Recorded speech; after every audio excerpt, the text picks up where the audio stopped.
Hey everybody, Dan here with Pain Free You. Today's topic is going to be your brain is your protector. So I'll get to that in a minute. I'm going to enjoy a couple of nice breaths. It's an overcast day. Kind of cool today, 64 I think. Whereas a day or two ago it was up in the 90s. So, going to breathe in the cool air. Exhale the indoor air. Breathe in the sounds of nature. Don't mind that airplane overhead. Listen for the birds. Breathe in the peace and calm. Exhale the noise and the frustration. So, your brain is your protector. I know a lot of people, I see a lot of comments that my stupid brain this, my brain does this, I'm fighting with my brain's torturing me, and there's a lot of conflict in this belief that our brain is doing this to us. Well, first and foremost,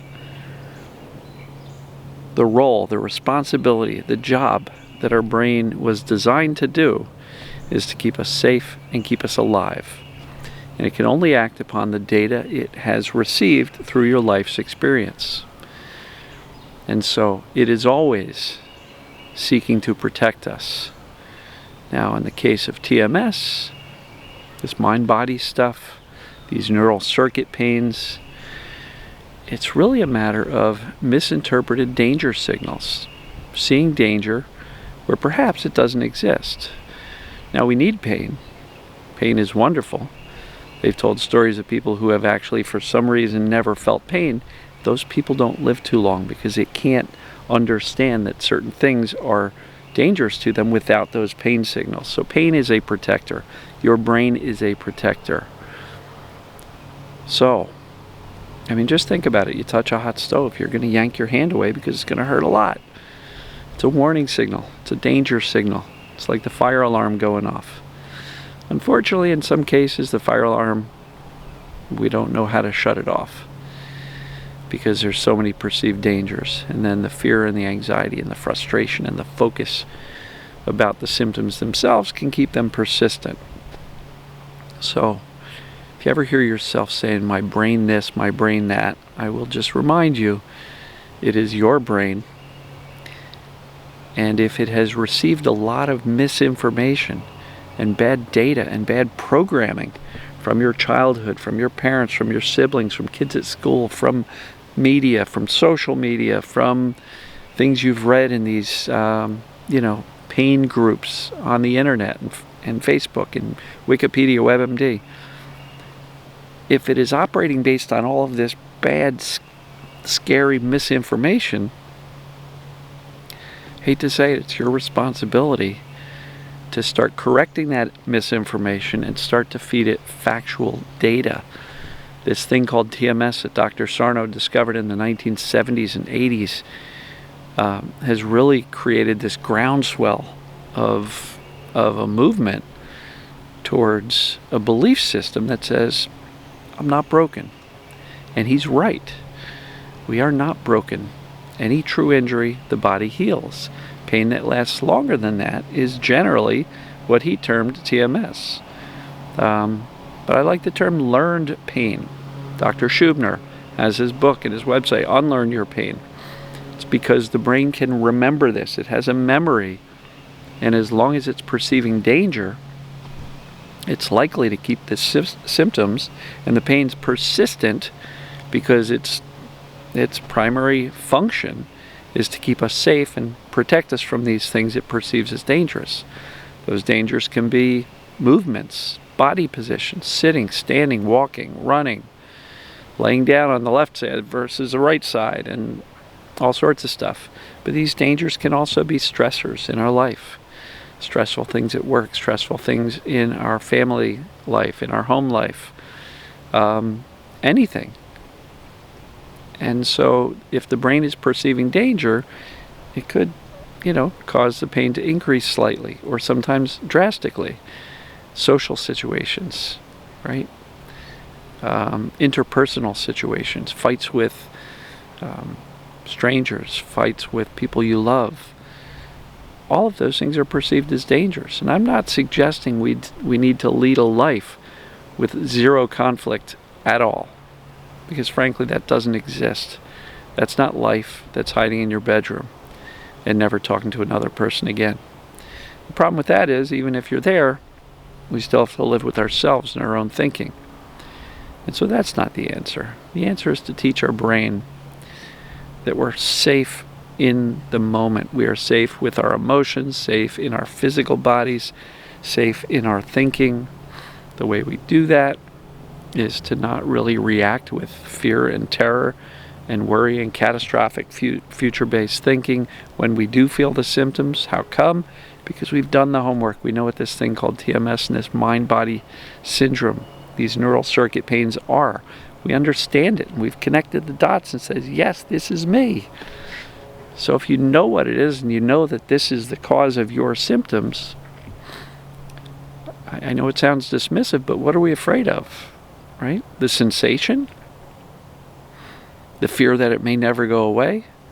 Well, just understand that by clinging to that fear tightly and not wanting to let it go, it's likely going to cause it to persist and stick around longer than it needs to.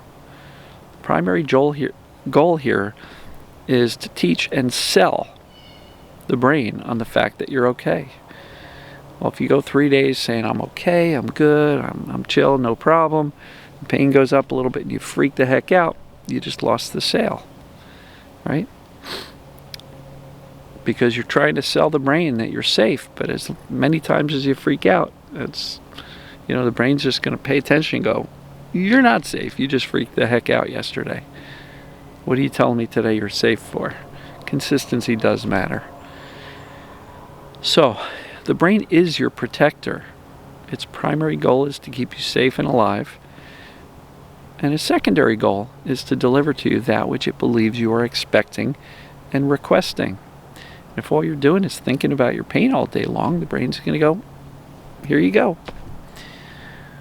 So, it's important for us to shift our attention to things that we actually want, so that the brain can interpret those instructions as instructions to deliver the new stuff that you want, which is joy, purpose, meaning, happiness, connection with others, laughter, smiles, right? So I hope this makes sense. I just really wanted to drill it in as to the fact that your brain is not here to torture you, punish you, drive you crazy. It's our brain. It's just operating on bad data that other people have put into the brain, right? Or that we have chosen to look up and allow in. And if you're hanging on to something that somebody told you years ago about the cause of your pain, like some crap from a doctor, let it go. You know more about chronic symptoms and chronic pain than they do. The fact that they've got a fancy white lab coat and a fancy degree on the wall doesn't mean anything. It just means they said what they thought they should say based on their textbook and their lack of experience in solving chronic pain. So sometimes they say some things that are pretty tough to let go of. But I will suggest to you, the sooner you let go of those old, statements and things you've read and other people's comments and whatever negative thoughts have been implanted into your brain, let them go through and let them out. Because those thoughts are either not true, in most cases they're not, because if you know what TMS is, you know that it applies to you. It doesn't matter what some doctor said 4 years ago or a year ago or 4 days ago. They're wrong, right? That's possible. They don't know more than you. You know. And so your brain's here to help you. Your brain is your best friend. Your brain is here to protect you, keep you safe, keep you alive. You just got to give it better data consistently. That's the key. Consistently, so that it believes you. Because if you're telling it, I'm okay, I'm okay, I'm okay, holy shit, oh my God, I'm not okay. Since it's always seeking to protect you, it's going to default to yesterday you were in the holy shit, I'm not okay mode, and it's going to probably cling on to that in the hope that that will keep you safe. So consistency matters as much as possible. You know, really try to stop freaking out, because all that does is just confirm danger, and you're not going to teach the brain to let go of the symptoms if you keep on freaking out on a regular basis, as little as possible. And if you notice yourself sliding down that slippery slope to the freak out zone, grab yourself, pull yourself back and go, nope, nope, come here, reassure yourself, hey, it's okay, we know what's going on. We've studied it. We know what TMS is. We've connected the dots. We've done the assessments. This is what's going on. And know that the faster you calm down your thinking, soothe your body, breathe, let your emotions flow through you, like water in the stream. Okay, I'm feeling angry. I'm feeling it. Let it go, right? These are all the things that we can do to teach the nervous system to settle down. If you want to teach the brain and the nervous system that you're safe and to settle down, stop freaking out. I hope this makes sense. So I'm going to wrap this one up and